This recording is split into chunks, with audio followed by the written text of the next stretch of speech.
This is Dina Marie from Faith Moments, and we hear from the Psalms, I will sing to the Lord all my life, make music to my God while I live.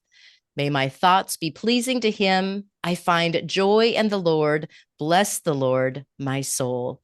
And it's with joy that I have the opportunity to spend just a few minutes with Claude McKnight. He joins me today, the voice of Take Six, one of the six voices of Take Six, first voice and first tenor. He and Take Six will be taking the stage at the Vancouver Wine and Jazz Festival this August 22nd, 23rd, 24th. They're the headline artists for the Sunday evening performance at Esther State Park in Vancouver, Washington, USA. Good morning, Claude. Thanks for joining me today.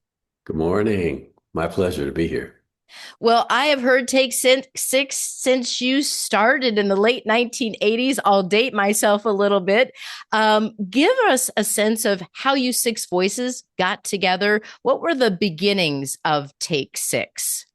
So, the very beginning, I was a freshman at Oakwood University in Huntsville, Alabama. And it's a school that my parents went to. So I ended up going there as well. Kind of, I'm going to do what my parents did. And that school has a very rich heritage of a cappella groups. And I knew that I wanted to start a group. Had no clue that it was going to be my vocation for all these years. But so I started a quartet with three other freshman guys, and we just sang around campus because there were all these other groups. And from there, we knew that we wanted more. So we added a fifth member when Mark Kibble happened upon us in a bathroom that we were rehearsing in one day. And he started arranging for us, and that brought in more of the jazz chords and the things that we were all really, really liking. We added one more member because Mark knew that six voices for him was kind of the place where he wanted to be as far as arranging was concerned. So from there, still, we were just a college group. We weren't trying to do anything other than just be on campus and sing at different lyceums and stuff like that. It wasn't until years later when we went through a lot of different members, guys wouldn't come back for the next semester and stuff, that we were like, I wonder if this is something that we could really see about doing professionally. Did one showcase in Nashville, Tennessee, and the rest is almost 40 years of history now. Oh my goodness. I'm talking with Claude McKnight from Take Six. You can find more about them at take6.com. They're coming to the Vancouver Wine and Jazz Festival late August, 22nd, 23rd, 21st, 23rd, 21st, 22nd, 23rd, and 24th in There we Esther go. Short Park. Tell us, what's a cappella and why is that something that you really wanted to know more of? Describe it for us. Yeah, so a cappella is, the art of using your voice. It's as simple as that. It's, a cappella has been around since, people could utter sounds out of their voice box. You know, um, it can be spoken word. It's typically singing. And hopefully it's something that can't ever actually be duplicated. We all have a voice and the creativity comes through that. And so that's what a cappella is. Why do we do it? It's interesting because we all play instruments. We love that aspect of it, but there's just something about the human voice that, again, can't be duplicated. There's something when you bring two, three, four, five, six or more voices together with different personalities and perspective that makes for an amazing time. And that's what we love about it is these arrangements come to life with voices a lot differently than if you were playing them on the piano or other instruments. Does that happen, Claude? Just making your voice make these sounds. I think it's just fascinating to hear all of the different sounds, all of the different, it's just like all the different colors of the rainbow come alive when you hear these voices. How do you do that?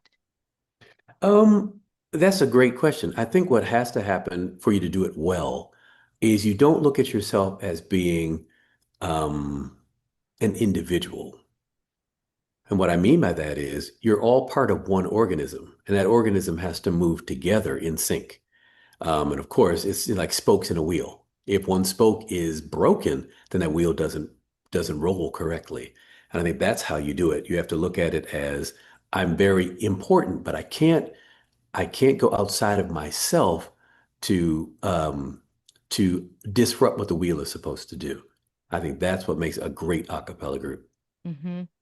You mentioned, Claude, okay, you had that one audience, and there was one person who walked into the room in Huntsville, Alabama, who wasn't invited to come, as I understand, a guy named Jim Ed, but he heard you from Warner Brothers and you said the rest is history. How did that kind of just those next steps of all of a sudden he hears this, he's been listening to a tape of yours, and then you're starting to sign a contract and get rolling? Yeah, so let me correct just a little bit. So Jim Ed heard us because of a tape. That is correct. Jim Ed was in Nashville, Tennessee. And that's where we ended up doing the showcase. We were still in Huntsville, yes, but we went to Nashville, which is about 2 hours away. We did this showcase at this little Christian bookstore and literally invited maybe 250 people, of which maybe 7 people showed up. And as we're doing the showcase, they pretty much matriculated in and out. We're kind of like, oh, this doesn't feel good. But here comes this guy who we hadn't seen before, uninvited, sits through it, and afterwards is like, I love what you guys do. I heard this tape from a writer of mine named Mac McAnally. And that's how he heard us. And he said, I have no clue what I would do with this music because he was the president of Warner Brothers Nashville, which was the country music division. And he said, but I would love to sign you guys. 20 days later, we were in the studio recording our first album. So it was a God thing, definitely, because the people we invited were all in the Christian music industry. And so here we, get signed by a secular record company and the country music division of that secular record company. I think that's exactly what God wanted for us. Yeah. Again, Claude McKnight is with us from Take Six. Take6.com is their website, and they'll be here at the Vancouver Wine and Jazz Festival in Vancouver, Washington, the 24th of August, actually, the Sunday evening headliner. You mentioned unity, and you've got 6 voices, 6 personalities, 6 people that all have their own vision. But what's brought you together to have that one heart, one mind behind Take Six? Well, what brought us together is our love for the music and our love for God. Those things are tantamount to what it is we started out doing, what it is we continue doing. And what keeps us together are both of those things. But I think underneath all of that is a respect for one another. I think what a lot of people don't realize, unless they are close to the music industry or groups of any kind, it's very hard to keep people together, you know? And that is because of the very things you mentioned. Everybody has their own personality, everybody has their own perspective on things. And the only way you can work through conflict and things that come up, because they do come up, is to have a respect underneath it. What do we want to actually see come out of this problem that's happening? If you just want to win or you want to be right or whatever, I think that tends to break groups up. That tends to become bigger problems. But if you want to solve those things because we want to be healthy and we want to learn and we want to respect each other, then it's a beautiful thing. And that's what we've been able to do all these years. Yeah. Claude, what type of musical groups, influences have really formed you along the way in your early years? Like you mentioned, being on the college campus, you just wanted to perform and be involved in music, but who's kind of been your inspiring lights? Well, I'll give you mine. If you were interviewing all 6 of us, they'd be so different, and that's, I think, what makes it an amazing experience for us because you draw on all the things that you bring in. It's like all the things you eat come out in some kind of way. So for me, I grew up playing the trombone and I played in a lot of jazz bands. So the Quincy Jones big bands, the Glenn Miller, Woody Herman and the Thundering Herd, all those bands. But also I listened to Earth, Wind and Fire growing up. I listened to the Winans. I listened to Commissioned. I listened to all these contemporary groups of mine as I got into the music business. I listened to a lot of instrumental music, David Sanborn, Mm. things of that nature. And I think all of those things inspire my vocal performances. I can't get out of the way of that. The Doobie Brothers, people like the Little River Band, all of those groups really have shaped my musical palette.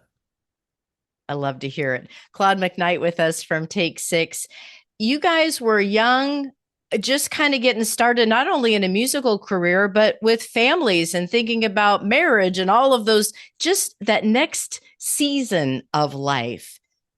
Going back to those early years, a contract, opportunities to record, how did that affect your look at family life, marriage, my faith life. Where did you find or look for balance? Another great question. I think the balance came about in the experiences. You know, you don't know what you know until you're in the midst of it. And I think also there's strength in numbers and iron sharpens iron. And I think all of those things have contributed to each one of us becoming who we are now. And we like to think that we are steadily getting better and in God's grace, becoming much better Christians, better fathers, better grandfathers, better brothers, better sons, all of those things. But I think because we've been transparent with one another, we've been able to bounce things off of each other, the highs, the lows, all the things in between, and been able to really gird each other when it comes to things that we have needed to know and needed to learn. And that's been a wonderful experience for us. Right, right. Again, Claude McKnight with us from Take Six. Where did that name, Take Six, come from?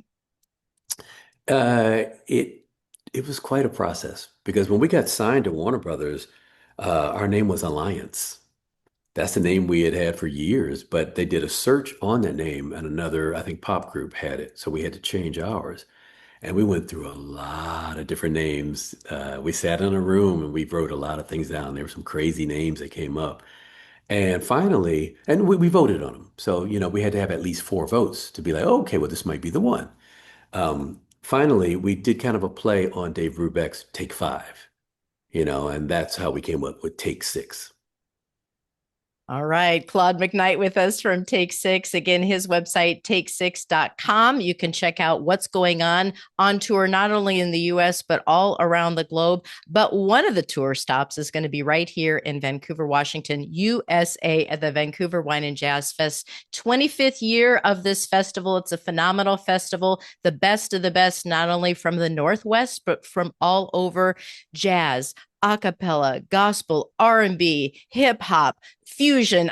You name it, you're going to hear it. And that's going to be at vancouverwinejazz.com, where Take Six will take the stage Sunday night, the 24th of August.